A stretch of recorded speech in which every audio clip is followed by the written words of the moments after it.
మత్తయి సువార్త 24వ అధ్యాయం.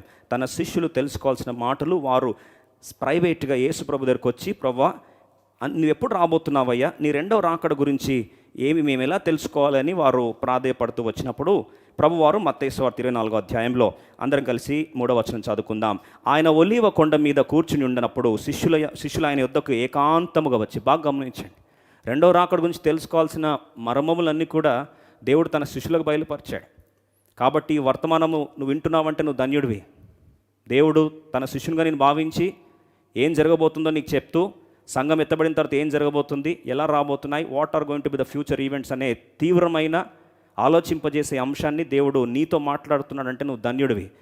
వారు శిష్యులు వచ్చి అన్నారు, ఒలీవ కొండ మీద కూర్చుని ఉన్నప్పుడు శిష్యులు ఆయన వద్దకు ఏకాంతంగా వచ్చి, ఇవి ఎప్పుడు జరుగును, నీ రాకడను గూర్చి, ఈ యుగ సమాప్తిని గూర్చి సూచన లేవయ్యా, నీ రాకడ గురించి యుగ సమాప్తిని సూచన లేవయ్యా, మాతో చెప్పుమనగా ఇప్పుడు దేవుడు చెప్పడం ఆరంభించాడు. యేసు వారితో ఇట్లా, నన్ను ఎవడును మిమ్మల్ని మోసపరచకుండా చూచుకోండి. చాలా మోసకరమైన వర్తమానాలు, మోసకరమైన సమయాలు, మోసకరమైన పరిస్థితులు ఉన్నాం.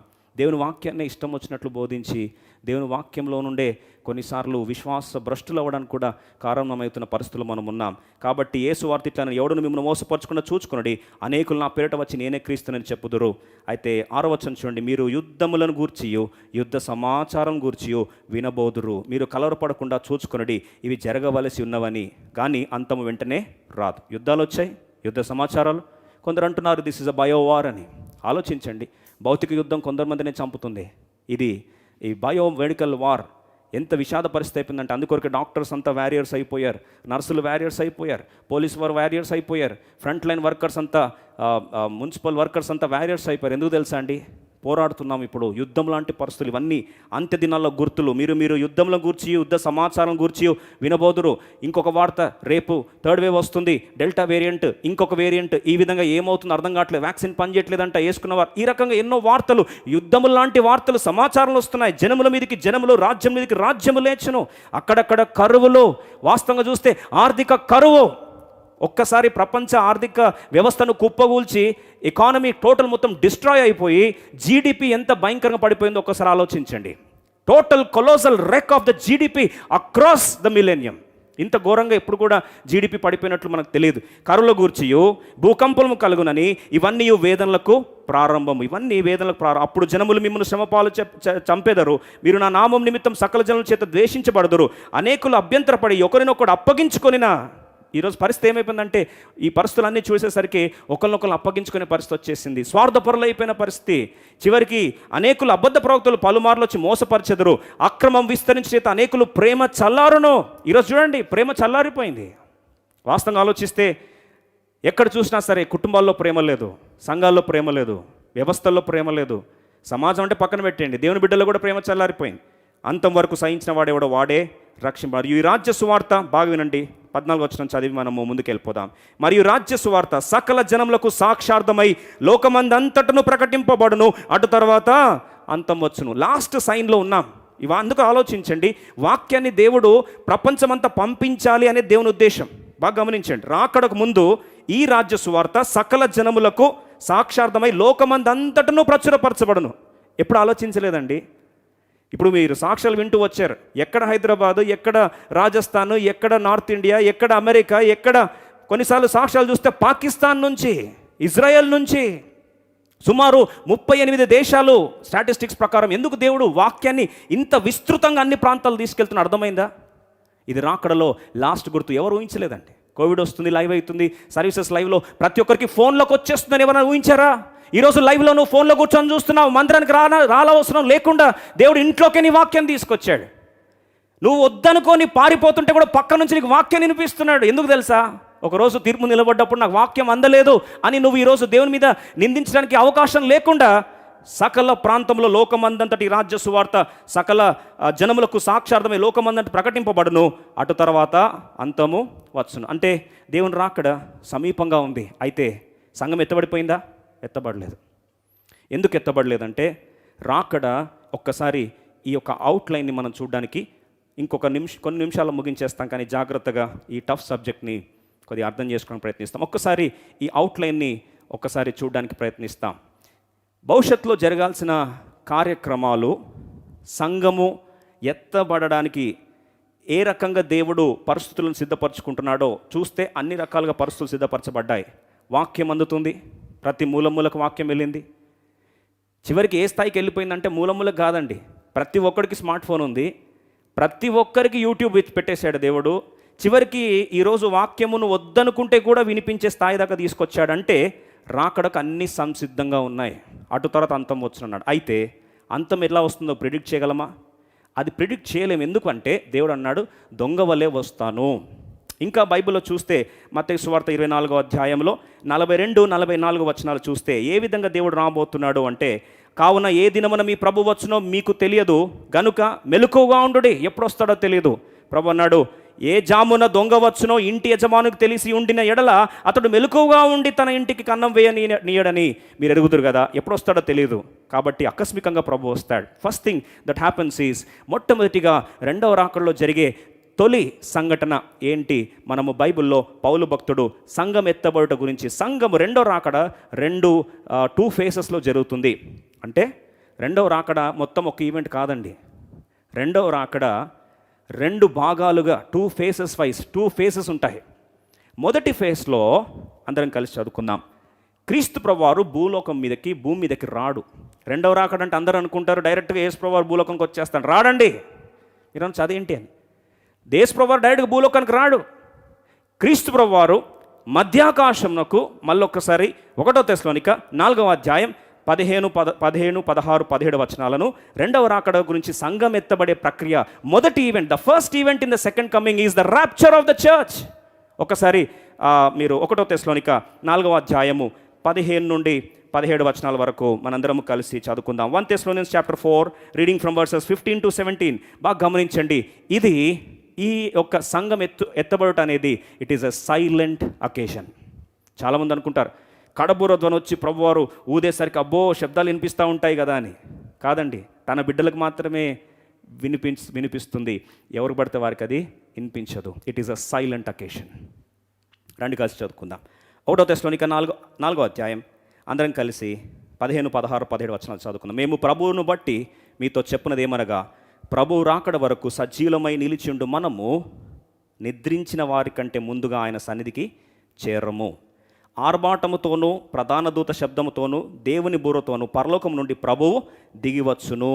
ఇప్పుడు మొదటిగా క్రీస్తు వారు ఆర్భాటంతో ప్రధాన దూత శబ్దముతో మధ్యాకాశమునకు క్రీస్తు వారు దిగి వస్తాడు. భూలోకానికి రాడండి, మధ్యాకాశానికి దిగి వస్తాడు.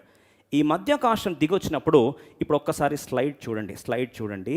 మధ్యాకాశం దిగి వచ్చినప్పుడు ఈ సంఘం ఎత్తబడే ప్రక్రియలో 2 ఈవెంట్స్ ఉన్నాయి, 2 ఈవెంట్స్ ఉన్నాయి. అందుకొరకు యేసు ప్రభువారు మార్తాతో ఒక మాట అన్నాడు. మార్తాతో ఏమన్నాడు తెలుసా అండి? యోహాను సువార్త 11వ అధ్యాయం 25, 26 వచనాల్లో చూస్తే యేసుక్రీస్తు ప్రభువారు చెప్తూ అన్నాడు, పునరుద్ధానము జీవమును నేనే అని చెప్తూ యేసు ప్రభువారు ఈ మాటను ప్రత్యేకంగా జ్ఞాపకం చేశాడు. ఈ 2 ఈవెంట్స్ అంతా ఇవన్నీ కూడా రెప్పపాటులో జరిగిపోతాయి. మొదటిగా ఏం జరుగుతుందండి? ఈరోజు ప్రియులు కోల్పోయావా? నీ యొక్క సహోదరిని, నీ తల్లిని, నీ తండ్రిని క్రీస్తులో ఉండి ఎవరైనా చనిపోయారా? అందుకొరకే ప్రభు ధైర్యపరుస్తున్నాడు, ఆదరిస్తున్నాడు. ఏమంటున్నాడు చూడండి. అందుకు యేసు పునరుద్ధానం జీవమును నేనే, నా యందు విశ్వాసం ఉంచి వాడు చనిపోయినను బ్రతుకుని. ఇది చనిపోయిన బ్రతికే వాళ్ళు ఎవరంటే ఆల్రెడీ ఇంతవరకు కాలం చేసిన వారు, మృతి చెందిన వారు, క్రీస్తునందు మృతి చెందిన వారు ధన్యులు, వారు మొదట లేతురు. అంటే వారు ఎవరైతే చనిపోయినారో ఈ యొక్క సంఘం ఎత్తబడే ప్రక్రియలో ఫస్ట్ వీరు లేస్తారు. బాగా గమనించి, ఫస్ట్ వీరు లేస్తారు. వీరు లేచిన వెంటనే తర్వాత వచనం చూద్దాం రండి. అక్కడ బ్రతికి నా యందు విశ్వాసము 26 చూడండి. మార్తాతో ప్రభు అంటాడు, బ్రతికి నా యందు విశ్వాసం ఉంచువాడు ప్రతివాడును ఎన్నటికీ చనిపోడు. ఒకళ్ళు ఇప్పుడు సంఘము యేసు ప్రభువారు మధ్యాకాశానికి వస్తే సంఘం ఎత్తబడే ప్రక్రియ జరుగుతుంది అనుకోండి, ఇంకా మనకు చావు లేదండి. అంటే మన క్యాలెండర్లో డేట్ ఆఫ్ బర్త్ ఉంటుంది, డేట్ ఆఫ్ డెత్ ఉండదు. ఇప్పుడు కానీ సంఘం ఎత్తబడితే మనకు డిఓడి లేదు.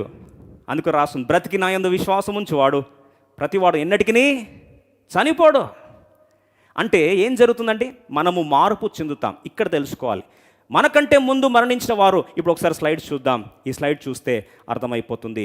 అందుకొరకే పునరుద్ధానము, సంఘం ఎత్తబడుటలో మొదటి పునరుద్ధానంలో క్రీస్తునందు ఆల్రెడీ మృతులైన వారు ఎవరైతే యేసు ప్రభువునందు కాలం చేశారో, యేసుక్రీస్తు విశ్వాసం ఉంచి వారి పాపములు యేసు ప్రభు రక్తము చేత కడగబడి పశ్చాత్తాపడి యేసుక్రీస్తు విశ్వాసం ఉంచి ఆయన మరణ భూస్థాపన పునరుద్ధానములు యందు విశ్వాసం ఉంచి ఐక్యపరుచుకున్న వారు, వారి పేరు జీవగ్రంథంలో రాయబడ్డాయి. కృపచేత వారు రక్షించబడ్డారు, క్రియల చేత కాదు, కృపచేత. ఈ రక్షించబడిన వారు ఎవరైతే ఇంతకుముందు మరణించారో వీరేమవుతారండి? మొదటిగా ఈ సంఘం ఎత్తబడే ప్రక్రియలో మొదటి పునరుద్ధానం అంటే క్రీస్తునందు మృతులైన వారు ఏం చేస్తారండి? భక్తులు లేపబడతారు. లేపబడిన ఆ ఫ్రాక్షన్ ఆఫ్ మూమెంట్లో, అందుకొరకు చూడండి, ఒక్కసారి స్లైడ్ చూడండి. మొదటి పునరుద్ధానం, ఫస్ట్ రిజరక్షన్ కింద గ్రేవ్లో నుండి, ఆ కిందంత గ్రేవ్ ఉంది, ఏది గ్రే కలర్లో ఉన్నది. అక్కడ నుంచి స్లైడ్లో మీరు ఒకసారి గమనిస్తే అక్కడ యారో మార్క్స్ పైకి ఉన్నాయి. ఫస్ట్ రిజరక్షన్ అంటాం. అంటే భక్తులు, దేవుని యందు నిద్రించిన వారు, క్రీస్తునందు మృతులైన వారు, వారు మొదట లేస్తారు. బహుశా వెళ్ళి భూస్థాపన కార్యక్రమం చూసుండొచ్చు కదా మీరు. చూసినప్పుడు క్షయమైనదిగా విత్తబడిన వారు, అంటే మర్త్యమైనదిగా విత్తబడిన వారు, బలహీనమైనదిగా విత్తబడిన వారు, ఆ పరిస్థితిలో చూస్తే డెడ్ బాడీ ఎలా ఉంటుందండి? మన డెడ్ బాడీ చూస్తే చాలా బాధకరం అనిపిస్తుంది. అనారోగ్యం వచ్చి, కోవిడ్ వచ్చి ఇంకా దయనీయమైన స్థితిలో మనం చూస్తాం వారిని. అందుకొరకే కొన్నిసార్లు ఆ ఫోటోలు కూడా చూడలేం. అంటే ఈ శరీరము నిజంగా ఎప్పుడైతే పాపభూయిష్టమైన ఈ శరీరము మర్త్యమైంది, అంటే మరణానికి అప్పగించబడింది, క్షయమైంది, అది డీకంపోజ్ అయిపోతుంది, బలహీనమైంది, ఏజ్ పెరిగే కొలది బలహీనమైపోతుంది. శరీరం చాలా వీక్, మరణం ముందు కూడా బలహీనమే. ఈ బలహీనమైన ఈ శరీరము ఎప్పుడైతే యేసు ప్రభువు వారి కడబూర ధ్వని వింటామో, ఇక్కడ గమనించండి, క్రీస్తునందు మృతులైన వారు ఏం చేస్తారంటండి? మొదట లేతురు. అది ఫస్ట్ రిజరక్షన్. స్లైడ్లో చూడొచ్చు, మొదటి పునరుద్ధానం. దాని తర్వాత నెక్స్ట్ స్లైడ్ చూడండి. ఇప్పుడు ఆ తర్వాత ఒకటో తెస్సలోనిక 4వ అధ్యాయము 16-17 వచనాలు మనం కలిసి చదువుదాం. 17వ వచనం, ఆ మీదట సజీలమై నిలిచిండు మనము వారితో కూడా ఏకముగా ప్రభువుని ఎదుర్కొంటకు ఆకాశ మండలమునకు మేఘముల మీద కొనిపోబడుదుము. అబ్బా, ఇది మోస్ట్ ఎగ్జైటింగ్ టైం. ఎందుకంటే చనిపోయిన మన ప్రియులను మన మధ్యాకాశంలో మనం కూడా మార్పు చెంది సంఘం ఎత్తబడే ప్రక్రియలో సజీవులమైన మనము ఉన్న పాటున ఎత్తబడి ఎక్కడ కలుసుకుంటాం తెలుసా అండి? మధ్యాకాశంలో మన ప్రియులు మనం కలుసుకుంటాం. అందుకని పౌలు భక్తుడు తెస్సలోనిక సంఘం వారు ప్రియులను కోల్పోయి ఏడుస్తూ ఉంటే ఏమన్నాడో చూడండి. క్రీస్తునందు మృతులైన వారు మొదట లేతురు, ఆ మీద సజీవమైన నిల్చుండ మనము వారితో కూడా ఏకముగా ప్రభువుని ఎదుర్కొంటకు ఆకాశ మండలం మీద మేఘం మీద కొనిపోబడదుము. కాగా మనము సదాకాలము ప్రభువుతో కూడా ఉందుము. కాబట్టి మీరు ఈ మాటల చేత ఒకరినొకడు ఆదరించుకొనండి. ఇప్పుడు సంఘము యేసుప్రభువు వారు మధ్యాకాశంకి వచ్చిన వెంటనే క్రీస్తు మృతులైన వారు మొదట లేస్తారు. ఆరోలో చూడండి, ఒక్కసారి స్లైడ్ చూడండి. మొదటి పునరుద్ధానంలో చనిపోయిన వారు లేస్తున్నారు. మధ్యాకాశములో చనిపోయిన వారు యేసుప్రభువుని కలుసుకునే తరుణములో వెంటనే సజీవులమైన మనము, అంటే సంఘము, సజీవంగా ఉన్న సంఘము, క్రీస్తు నందున్న సంఘం వారు ఏమవుతారండి? వెంటనే ఎత్తబడతారు. ఇరువురం మనం కలిసి మన ప్రియులను కలుసుకున్నాం. ఎక్కడ కలుసుకుంటామండి? యేసుప్రభువు వారిని మధ్యాకాశంలో కలుసుకుంటాం. ప్రియ సోదరి సోదరుడా, మీరు అనొచ్చు, ఈ ప్రాసెస్ అంతా చాలా టైం పడుతుంది కదా అంటే, I'm sorry to tell you, మత్తయి సువార్త 24వ అధ్యాయం 27వ వచనంలో చూస్తే కనురెప్ప పాటులో ట్వింక్లింగ్ ఆఫ్ ఎన్ ఐ అని రాస్తుంది. ట్వింక్లింగ్ అంటే కనీసం సెకండ్ కూడా కాదండి. ఒక సెకండ్లో శాస్త్రవేత్తల అధ్యయనం ప్రకారము 2 అనాలిసిస్ చేశారు. ఒక సెకండ్లో ఈ ట్వింక్లింగ్ ఆఫ్ ఎన్ ఐ అనేది 100 to 150 మిల్లీ సెకండ్స్లో అయిపోతుందట. మిల్లీ సెకండ్స్ అంటే బ్లింక్ తెలుసా అని అర్థం చేసుకోండి. బ్లింక్ అంటే 0.1 to 0.4 ఆఫ్ ఎ సెకండ్లో 0.1 అంటే ఎంతసేపు మీరు ఆలోచించండి. మీరు అప్పుడు కొంతమంది అంటారు, దేవుడు కడబురదు అని శబ్దం ఇంత అప్పుడు పశ్చాత్తాపం చేస్తలే, అంతవరకు ఇష్టం వచ్చినట్టు అంటే కుదరదండి. ఎందుకంటే అంత టైం ఇయ్యడు దేవుడు. రెప్పపాటులో సెకండ్స్లో. కొన్నిసార్లు అంటావు, ఏంటంటే ఆకస్మికంగా అయిపోయిందండి, ఎట్లా వచ్చింది, యాక్సిడెంట్ అయిందంటే యాక్సిడెంట్ కంటే ఫాస్ట్గా ట్వింక్లింగ్ ఆఫ్ ఎన్ ఐ, రెప్పపాటులో చరిత్రలు మారిపోతాయి. అందుకో ప్రభు అన్నాడు, దొంగ ఎప్పుడు వస్తాడో తెలియదు కాబట్టి కావలి వాడు ఎలా ఉండాలి? కాపలాగా వస్తుండాలి. ఎప్పుడు వస్తాడో తెలియదు, హీ షుడ్ బి అవేర్, మెలకుగా ఉండని ప్రభు అందుకొరకు అన్నాడు. అంటే ఆత్మీయమైన మెలకుగా ఈరోజు దేవుడు ఎప్పుడు వస్తాడో సంసిద్ధంగా ఉండడానికి దేవుడు మరొకసారి ఆఖరి హెచ్చరికలు ఇస్తున్నాడు. సంఘము ఎత్తబడుతుంది. ఎత్తబడిన వెంటనే మధ్యాకాశంలో ఒకసారి స్లైడ్ చూస్తే మీకు అర్థమవుతుంది. మధ్యాకాశంలో ప్రభువారిని మనం కలుసుకున్నప్పుడు ఎప్పుడైతే సంఘం మధ్యాకాశంలో ప్రభువారిని కలుసుకుంటుందో ఆ గొప్ప సందర్భమే, ఆ గ్రేట్ ఎగ్జైట్మెంటే, ఈ ప్రభువారు వస్తారు, నన్ను తీసుకెళ్తాడని మనల్ని కాపాడడానికి మనకు సహాయపడుతున్న యోహాను భక్తుడు అంటాడు. ఈ నిరీక్షణ కల వారందరం కూడా ఏం చేస్తాం? మనము సిద్ధపరచుకుంటాం. అందుకొరకే మధ్యాకాశంలో ప్రియులను కలుసుకొని, దేవుణ్ణి కలుసుకొని, యేసుప్రభు వారు భూమి మీదకి రాడండి. రెండవ రాకడలో మొదటి భాగంలో యేసుప్రభు వారు మధ్యాకాశం వరకు వస్తాడు, భూమి మీదకి రాడు. మొదటి భాగం ఎప్పుడైతే సంఘం ఎత్తబడుతుందో వెంటనే బాగా గమనించండి, వెంటనే భూలోకంలో 7 సంవత్సరాల శ్రమల కాలం స్టార్ట్ అవుతుంది. బాగా అర్థం చేసుకోండి, సంఘం ఎత్తబడిన తర్వాత 7 సంవత్సరాల శ్రమల కాలం భూమి మీద. మరి మనం ఎక్కడ ఉంటాం? ఒక స్లైడ్లో చూడండి, మధ్యాకాశంలో ఉంటాం. మధ్యాకాశంలో మనం పైన ఉంటే కింద ఏం జరుగుతుందండి? శ్రమల కాలం, 7 years ఆఫ్ ట్రిబులేషన్. బైబిల్ రాస్తుంది, దేవుడు కానీ కృప చూపించకపోతే ఆ 7 సంవత్సరాల ట్రిబులేషన్ తట్టుకోవడం ఏ మనిషి సాధ్యము కాదు. సూర్యుడు ఎరుపయ్యే రోజు, నీరు రక్తవర్ణం అయిపోయే రోజు, ఆ పరిస్థితి భయంకరమైన శ్రమలు. అందుకొరకే ఈ 7 సంవత్సరాల శ్రమల కాలాన్ని 2 భాగాలుగా మనం చూడవచ్చు. 3.5 సంవత్సరాలు సాధారణమైన శ్రమలు, అటు తర్వాత 3.5 సంవత్సరాలు తీవ్రమైన గ్రేట్ ట్రిబులేషన్. అంత్యక్రీస్తు పరిపాలన భూమి మీద జరుగుతుంది. యూనివర్సల్ వరల్డ్ ఆర్డర్ అప్పుడు వస్తుంది. ప్రపంచమంతా ఒకే గుర్తింపు, ప్రపంచమంతా ఒకే ఎకానమీ, ప్రపంచమంతా ఒకే భాష, ఓన్లీ కమ్యూనికేషన్ ఛానల్, ప్రపంచమంతా ఓన్లీ మోడ్ ఆఫ్ ట్రాన్స్పోర్ట్. ఆలోచిస్తే ఈరోజు ఇక్కడ బయలుదేరుతాం, యుఎస్కి ఇప్పుడు డైరెక్ట్ ఫ్లైట్స్ వచ్చేసాయి. రేపు ఫ్యూచర్లో సౌత్ నుంచి నార్త్ వెళ్ళాలంటే బుల్లెట్ ట్రైన్స్ షార్ట్ టైంలో వెళ్ళిపోతున్నాం. విదిన్ ఫ్యూ అవర్స్లో మనం దేశాలు దాటి వెళ్ళిపోతాం. రీసెంట్గా ఒక CEO లైఫ్ టెంపుల్కి వచ్చాడు. తను ప్రార్థన చేయమని అన్నాడు, బ్రదర్ త్వరగా నేను వెయిట్ చేయాలి, క్యూ చాలా పెద్దగా ఉంది అన్నాను. ఎందుకు వెయిట్ చేయాలో పంపించండి అంటే అన్నాడు, బ్రదర్ నేను ఇప్పుడు అనదర్ 15 minutesలో నేను వెళ్ళకపోతే ఫ్లైట్ క్యాచ్ చేయలేను. దేని కొరకని 3 అవర్స్లో మిడిల్ ఈస్ట్లో తనకు ఒక CEO మీటింగ్ ఉంది. ఆ తర్వాత అక్కడ 1.5 hourలో ముగించుకున్న తర్వాత అనదర్ 2 hours అక్కడ నుంచి బయలుదేరి నేను యూరోప్కి వెళ్ళాలి. యూరోప్ సాయంకాలం 4 లోపల అక్కడ మీటింగ్ ఉంది. అది అయిపోయే లోపు రాత్రి కల్లా నేను 3 US రీచ్ అయిపోవాలని అనుకున్నాను. ఓహో, మనం అంటారు బొంగరంలా తిరుగుతున్నావా అంటే ఆయన అన్నాడు, బ్రదర్ తప్పట్లేదు నా పరిస్థితి అని. ఎందుకు చెప్తున్నా ఈ మాట అంటే, ఒక్క రోజులో ఇన్ని దేశాలు కవర్ చేయడానికి కొరకు టెక్నాలజీ ఆ స్థాయికి వెళ్ళిపోయింది. Universal world order, universal economy, universal administration, universal system. ఈరోజు ఆలోచించండి, కోవిడ్ తీసుకొచ్చి ప్రపంచాన్ని అంతటి ఏకం చేసిందా చేయలేదా? ప్రపంచం అంతటికి ఒకటే ప్రాబ్లం. ఈరోజు లాస్ట్కి భాష తారతమ్యం లేదు, జాతి తారతమ్యం లేదు, ప్రపంచమంతా ఒక స్థాయికి తీసుకొని రాబడతా ఉంది. అర్థం చేసుకో ప్రియ సోదరి సోదరుడా. ఈ పరిస్థితుల్లో ఎప్పుడైతే 7 సంవత్సరాల ఆ అంత్యక్రీస్తు పరిపాలన భూమి మీద జరుగుతుంది, మధ్యలో దేవుని కొరకు 2 భక్తులు లేవబడి వారు అద్భుతమైన సాక్ష్యం ఇస్తారు. ఆ తర్వాత వారిని అంత్యక్రీస్తు చంపిస్తాడు. వారి శవాలు నడి రోడ్డు మీద పడవేయబడినప్పుడు ప్రపంచవ్యాప్తంగా వారి యొక్క ఫోన్స్ ద్వారా ఇవన్నీ కూడా చూస్తారు. ఈ ప్రవచనమే టీవీ కనిపించడానికి జిఎల్ బర్డ్ టీవీ కనిపెట్టే టెక్నాలజీ దైవజనుని కొడుకు. దేవుడు ఇది అన్నాడు కదా, కాబట్టి ఆ దినాల్లో ట్రాన్సిస్టర్ ఇవన్నీ కూడా వర్కౌట్ చేసి టీవీ యంత్రాన్ని కనిపెట్టాడు. భవిష్యత్తులో ఈ జరిగేదంతా ప్రపంచం చూడబోతుందని ప్రస్తుతం జరుగుతుంది. ఇప్పుడు లైవ్లో కూర్చొని ఎక్కడెక్కడో ఇంట్లో ఉన్నావు, ప్రపంచ నలుమూలలోంచి లైవ్ చూస్తున్నావు కదా. ఈ యొక్క యంత్రాన్ని దేవుడు సిద్ధపరిచేశాడు. 3.5 years ఎండింగ్లో 2 భక్తులు ప్రభువుకు సాక్ష్యం ఇచ్చినవారు, వారిని చంపిన తర్వాత వారు తిరిగి లేపబడతారు. లేపబడిన పిమ్మట సెకండ్ పార్ట్లో ఇంకొక 3.5 సంవత్సరాలు మహాశ్రమల కాలం కొనసాగుతుంది. ఇది అయిపోయిన తర్వాత ఒక్కసారి స్లైడ్లో చూడండి. ఈ సందర్భంలో మనం ఏం చేస్తాం? పైన క్రీస్తు న్యాయపీఠపు తీర్పు జరుగుతుంది. దేహంతో జరిగించిన మంచివైనా సరే చెడ్డవైనా సరే రివార్డ్స్ కొరకు, ప్రతిఫలం మనం పొందడానికై, జీతం పొందడానికై, దేవుని కొరకు మనం ఏం చేశాం, నిత్యత్వం నిలిచిన దాని కొరకు ఏం జీతం పొందబోతున్నాం, అదంతా డిసైడ్ అవుతుంది అక్కడ. మీరు అనొచ్చు, ఇంత తీవ్రమైందా అండి, మేము తెలుసుకోకుండా ఇన్ని రోజులు మా కొరకు బ్రతుకుతున్నాం. ఎస్, అదే లేకపోతే ఈరోజు పరిచయం చేయాల్సిన అవసరం లేదు. అదే లేకపోతే ఈరోజు ఇంత తీవ్రమైన త్యాగాలు అక్కర్లేదు. అదే లేకపోతే ఈ పరిచర్యకు విలువే లేదు.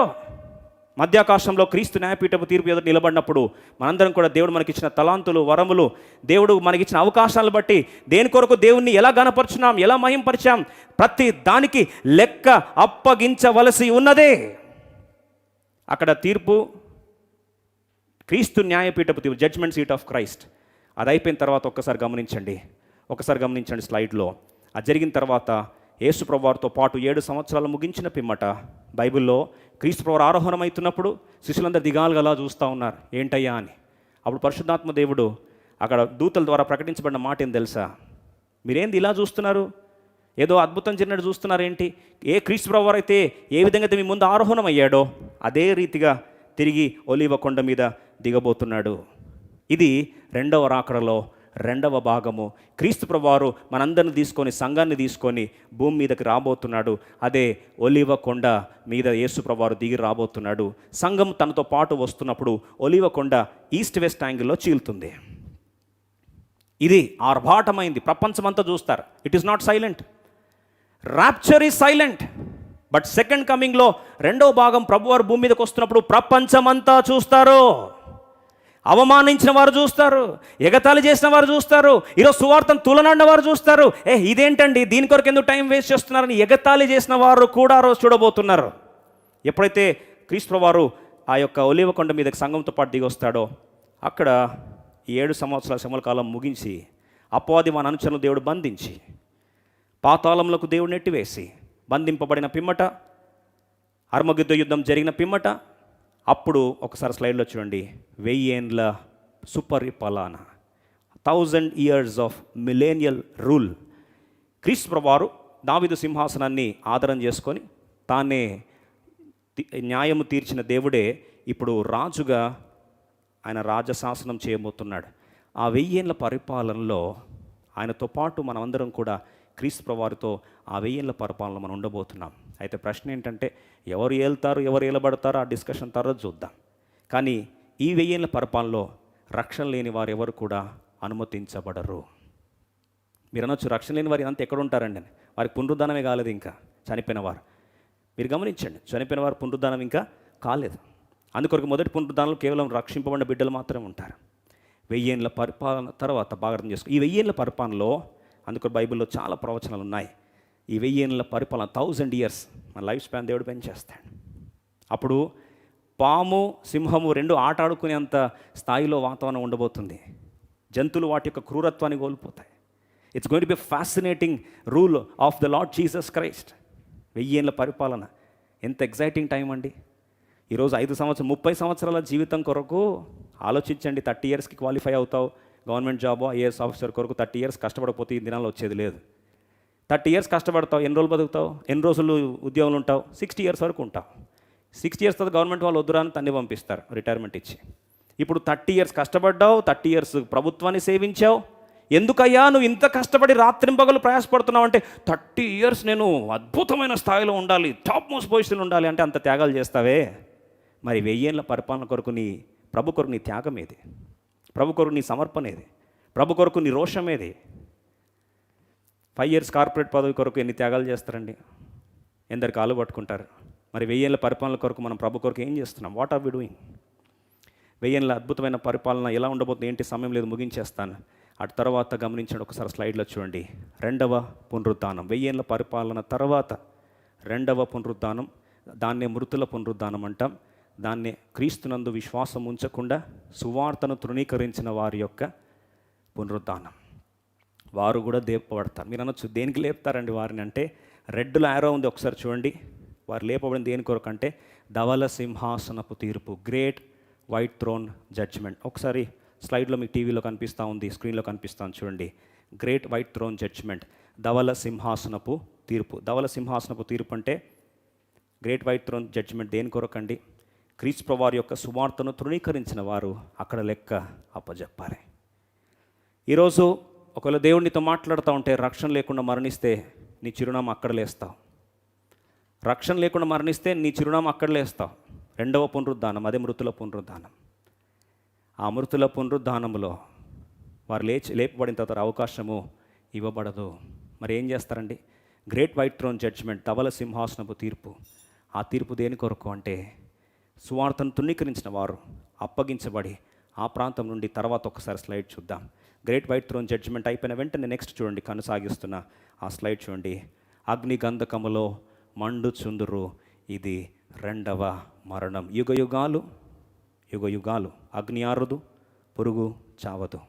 వేదన, యాతన, ఈ కలవరిశిలలో ప్రభువారు ఉచితంగా ఇచ్చిన రక్షణ తృణీకరించిన వారి పరిస్థితి యుగ యుగాలు అగ్ని గంధకములో మండుచుందురు, ఇది రెండవ మరణం. మరి తర్వాత మన పరిస్థితి ఏంటి? ఒకసారి నెక్స్ట్ స్లైడ్ చూస్తే అర్థమైపోతుంది. ఈ సందర్భంలో వారిని అగ్నికి అప్పగించబడిన తర్వాత భూమి ఆకాశము చుట్టజుట్టినట్టు దేవుడు తొలగించేసి నూతన ఆకాశము, నూతన భూమి, ఈ సందర్భంలో పరలోకం, ఇంకో మాటలో నూతన యెరూషలేం. చిరస్థాయిగా మనం ప్రభుతో పాటు ఉంటాం. అదే మన నిత్య గమ్యస్థానం. ముగించక ముందు మాట్లాడుతున్నాను ప్రియ సోదరి సోదరుడా. దేవుడు ఇంత అవకాశం ఇచ్చింది దేని కొరకు తెలుసా? ఈ సదవకాశాన్ని దేవుడు ఎందుకొరకు ఇస్తున్నాడంటే, మొదటి రాకడలో దేవుడు దీనుడుగా వినమ్రతతో తగ్గించుకున్న వాడే కాపర్లాగా వచ్చాడు. కానీ రెండో రాకడలో ప్రభువారు ఎలా వస్తాడు తెలుసా అండి? కొదమ సింహముగా రాబోతున్నాడు. కొదమ సింహానికి భేషజమ్యాలు లేవు, కొదమ సింహానికి తారతమ్యాలు లేవు. గొర్రెల కాపరిగా వచ్చిన దేవుడు యేసుక్రీస్తు ప్రభువారు పాపం మోసుకొని దేవుని గొర్రె పిల్లగా తగ్గించుకున్న వాడై, వదకు తేబడిన వాడి దగ్గర నోరు మెదపకుండా మౌని అయి సహించి కల్వరిశిలలో మన యొక్క యాతనంతటి ఆయన భరించింది. దేని కొరకు తెలుసా?